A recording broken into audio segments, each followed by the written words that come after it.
지금 우리는 2021년 마지막 52번째 주일 예배의 자리에 와 있습니다. 2019년 말부터 시작된 이 코비드-19, 2020년에는 전 세계뿐만 아니라 이 미국을 강타했고 그 중심에도 우리가 있었고, 2021년 지금도 이 코비드-19 여전히 여기 미국에 또 우리의 삶에 한 자리를 차지한 채 기거하고 있습니다. 지금 여기에 우리가 있기까지 지나간 날들을 되돌아본다면 2020년에는 코비드-19으로 무수한 생명이 희생을 당하였고, 올해는 이 코비드-19의 후폭풍으로 인하여 수요와 공급이 불균형을 이루어서 인플레이션이 생기는 그런 힘겨운 삶을 우리가 살아가고 있다라는 겁니다. 참 이처럼 호락호락하지 않은 2년여간의 그런 삶을 우리가 살아온 겁니다.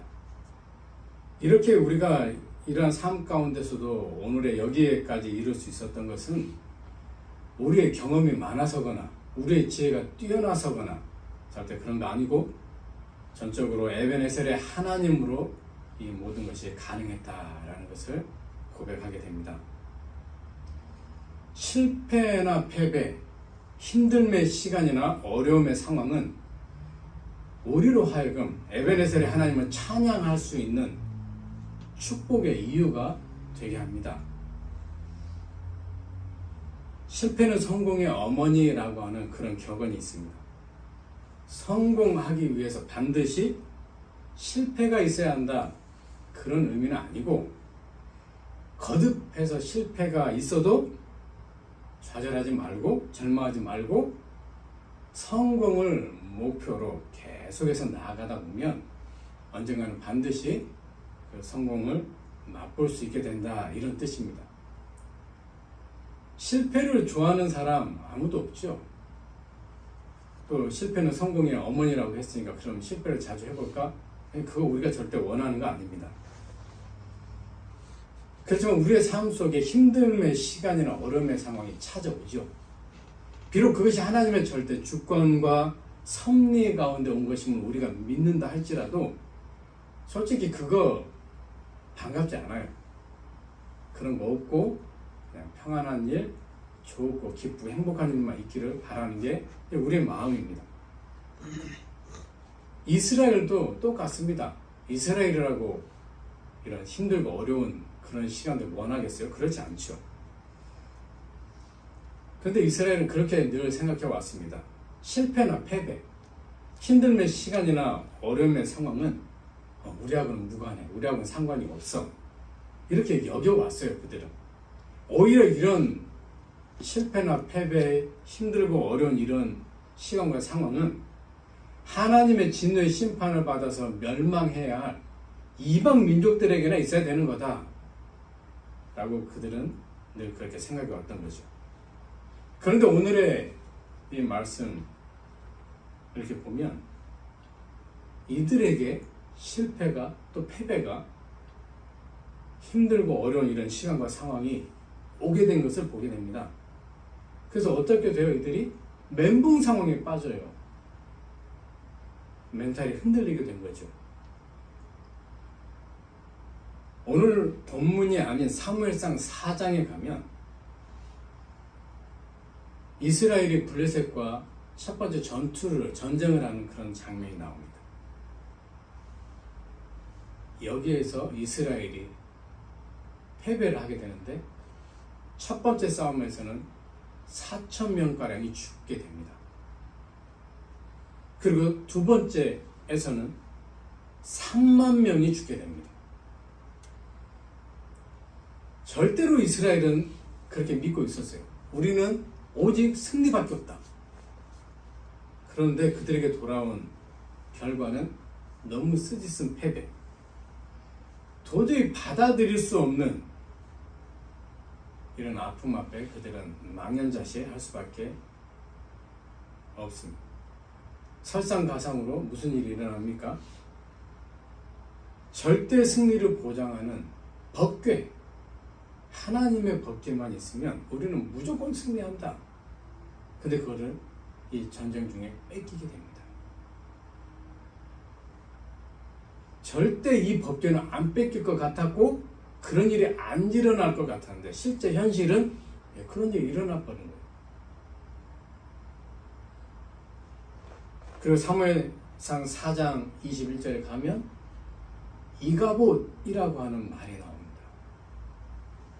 하나님의 영광이 이스라엘에게서 떠나버렸구나. 이제 이스라엘에게는 더 이상 희망은 없고 소망은 없고 실과 같은 암흑뿐이구나. 그렇게 이스라엘은 느끼게 됩니다. 이 블레셋과의 이 전쟁의 패배로 인해서 이스라엘은 또다시 블레셋이 침략해 올 때 두려움에 휩싸이게 되고 그래서 혼비백산하는 그런 상황에 빠지게 됩니다. 패배를 딛고 일어나서 용감하게 앞으로 계속해서 나아가서 승리를 쟁취해야 하겠다라고 하는 이런 결심과 이런 마음 이런 게 아니고 그냥 패배의 그 두려움 속에 하나님의 법궤를 다시 찾기는 했지만 이 두려움 속에 그냥 일어나지도 못하고 그 자리에서 그냥 주저앉아 버리고 마는 그런 모습을 보게 됩니다. 오늘 본문 7절에 그렇잖아요. 이스라엘 자손이 미스바에 모였다 함을 블레셋 사람이 듣고 그들의 방백들이 이스라엘을 치러 올라온지라. 이스라엘 자손이 그 소식을 듣고 블레셋 사람들은 두려워했다. 실패는 성공의 어머니 아닌 거요. 무슨 실패가 성공의 어머니? 그들은 그게 아니에요. 지금 완전히 패배한 그걸로 인해서, 실패한 그걸로 인해서 다시 용기 낼 그런 게 전혀 없었던 거죠. 모세의 뒤를 이은 이 여호수아, 그러니까 이스라엘의 용도자가 되어서 이스라엘을 거느리고 여리고성을 성공적으로 정복을 합니다. 그 옆에 있던 아이성, 여리고성에 비하면 너무나 자그매요. 그런데 어떻게 됩니까? 거기서 큰 패배를 맛보게 됩니다. 36명이 목숨을 잃게 되고 이스라엘 백성은 아이성 군사들 앞에 도망한 그 결과 이스라엘 백성의 마음은 물과 같이 그렇게 녹아내리게 되고 분명히 여리고성의 승리를 쟁취했기 때문에 그 마음은 너무나 이제 됐어, 이제 다 할 수 있어 이런 마음이었을 텐데 물같이 그냥 녹아내려버려요. 싹 그럼 없어져 버리고 여호수아도 옷을 찢고 이스라엘 장로들과 함께 하나님의 법궤가 있는 그 땅에 엎드려 가지고 머리에 티끌을 뒤집어 쓰고 해가 지도록 그렇게 있는 거예요. 상상도 못했죠. 그 큰 여리고성을 하나님의 능력으로 무너뜨렸는데 저 쬐까는 아이성,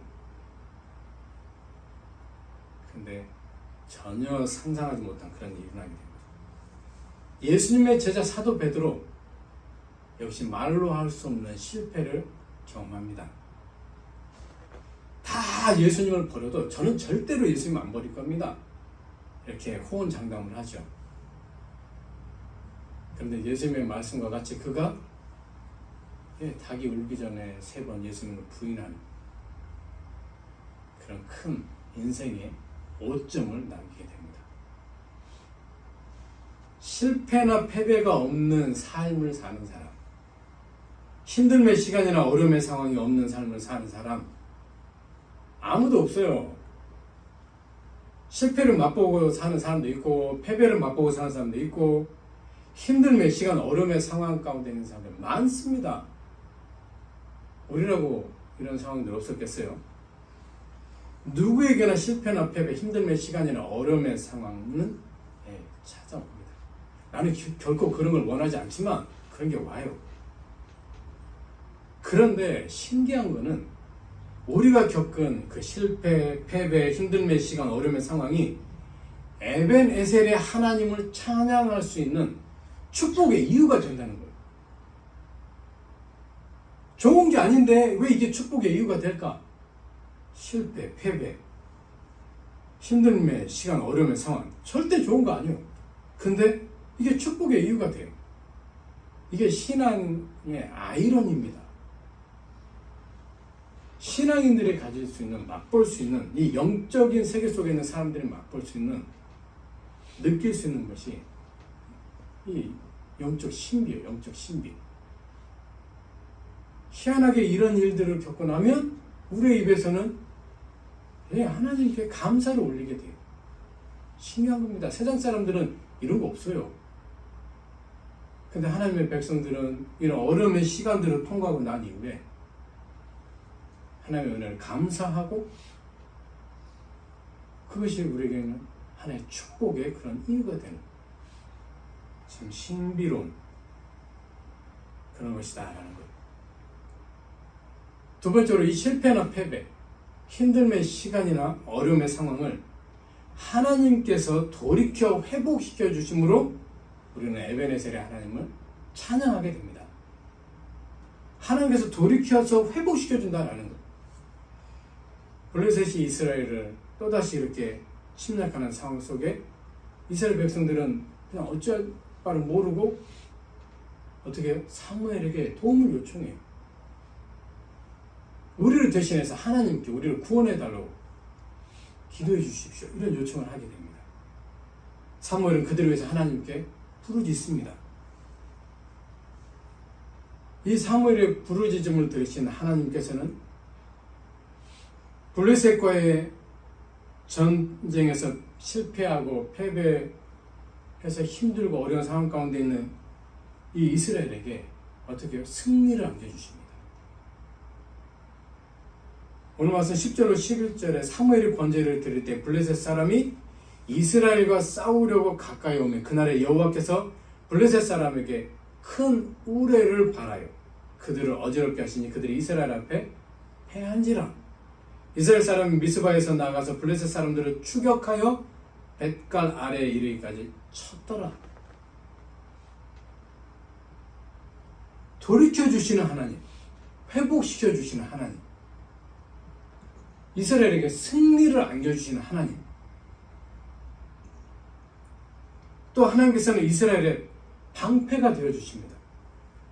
13절 말씀, 이에 블레셋 사람들이 굴복하여 다시는 이스라엘 지역 안에 들어오지 못하였으며 여호와의 손이 사무엘에 사는 날 동안에 블레셋 사람을 막아주셨다. 두려워서 다시 일어날 용기도 없는 이스라엘을 하나님께서 방패가 되어 보호해 주셨다. 또한 지난날에 빼앗겼던 모든 것들을 다시 돌이켜 회복시켜 주시는 하나님이십니다. 14절 말씀, 블레셋 사람들이 이스라엘에게서 빼앗았던 성읍이 에그론부터 가드까지 이스라엘에게 회복되었다. 다시 이스라엘이 그 모든 것들을 가지게 되었다라는 말. 이스라엘이 실패하고 패배해서 힘듦의 시간 속에 있고 어려움의 상황 속에 있는 바로 그곳, 바로 그 시간, 바로 그 상황, 이 시대, 이 시간으로 말하면 바로 그 현장 가운데서 하나님께서 이스라엘에게 승리를 주시고 방패가 되어주시고 모든 것을 돌이켜 회복시켜 주셨다라는 거예요. 그래서 이스라엘은 그들에게 승리를 주신 하나님, 방패가 되어주시는 하나님, 모든 것을 돌이켜 회복시켜 주시는 하나님, 지금 여기까지 도와주신 에벨에셀의 하나님을 찬양합니다. 12절 말씀, 사무엘이 돌을 취하여 미스바와 센 사이에 세워 이르되 여호와께서 여기까지 우리를 도우셨다 하고 그 이름을 에벤에셀이라 하니.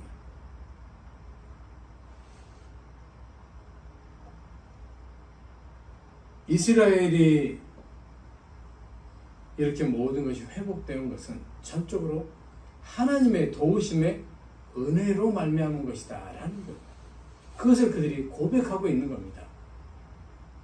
이스라엘의 전력이 막강해서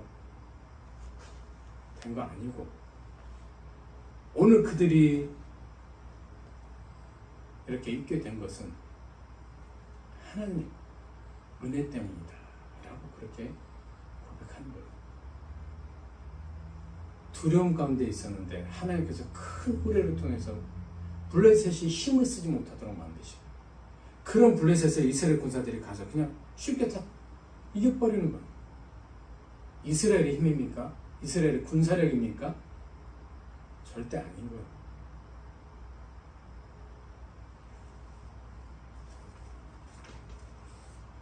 아이성 정복을 실패하고 패배한 채 힘듦의 시간과 어려움의 상황 속에 땅에 엎드려 있는 여호수아 또 이스라엘 백성들, 하나님께서는 다시 아이성을 정복하게 하시고 그들에게 승리를 안겨주세요.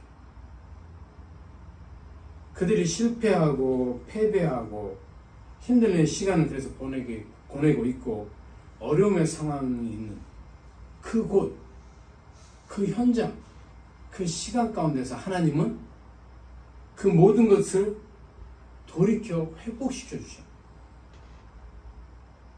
새로운 곳에 가서 하나님께서 이스라엘에게 승리를 주고 모든 걸 돌이켜 주시는 게 아니라, 실패한 상황 가운데 있고 그 시간 가운데 힘들어하고 있고 패배 속에서 절망하고 있고 하는 그러한 상황 가운데 하나님께서는 역사를 일으키셨다. 그들을 도와주셨다. 그들에게 에벤에셀이 하나님이 되어주셨다 라는 거예요.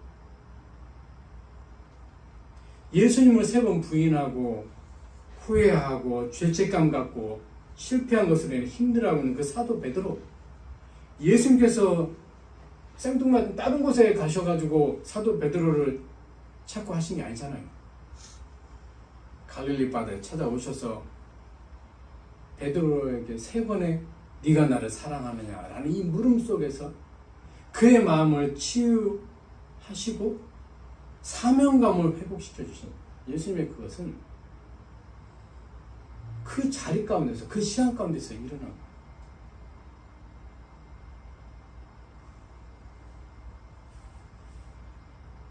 우리는 실패, 패배, 힘듦의 시간, 어려움의 상황 이런 걸 맞닥뜨리게 되면 그게 빨리 우리의 기억 속에서, 우리의 마음 속에서, 우리의 삶 속에서 없어지기를 바라요. 빨리 그게 다 지워져 버리기를 바라요. 왜 그래요? 그게 너무 싫거든요. 그래서 이런 안 좋은 것들이 그냥 빨리 사라져버렸으면 좋겠다라고 생각을 합니다. 근데 하나님은 우리가 달라요. 하나님은 우리가 다릅니다. 우리가 실패한 바로 그곳, 바로 그 시간, 그 현장, 지금 여기에서 하나님은 그 모든 것을 돌이켜 회복시켜 주시고 도와주심으로 우리로 하여금 에벤에셀의 하나님이라는 것을 고백하게 하고 찬양하게 한다. 우리가 패배한 그곳, 우리는 그곳에 안 있고 싶어요. 빨리 이 패배가 다 떠나버리고 다시 성공으로 가기를 원하지만, 그곳에서 하나님은 우리의 모든 것을 돌이켜 회복시켜 주시고 우리를 도우셔서 에벤에셀의 하나님을 경험하게 하시고 찬양하게 하신다. 우리가 힘듦의 시간 속에 있어요. 빨리 그것을 벗어나 버리고 싶어요. 이 시간 빨리 내 가운데서 없어져 버렸으면 좋겠어요. 광명한 새날이 왔으면 정말 좋겠어요. 그렇게 하지만 하나님은 그 시간들 속에서 역사하셔서 그걸 다 돌이켜가지고 회복시켜 주시고 도우심을, 여기까지 하나님이 나를 도우셨구나, 에베네셀의 하나님을 만나게 하시고 찬양하게 하신다.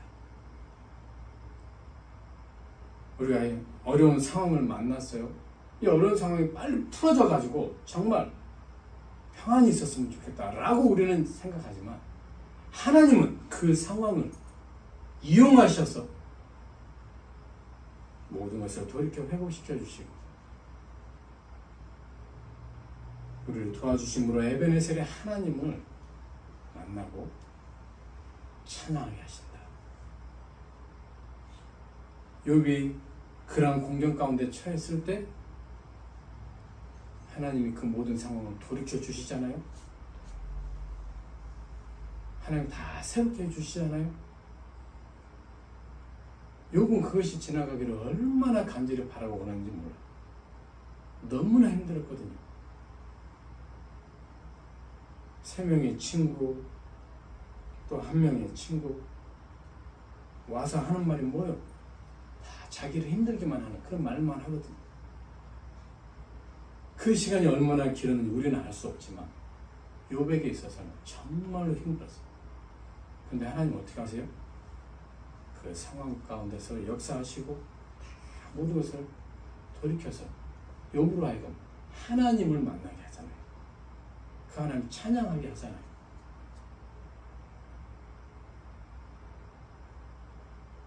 (2021년을) 지내오는 동안 실패나 패배, 힘듦의 시간이나 어려움의 상황, 우리 가운데 있었어요.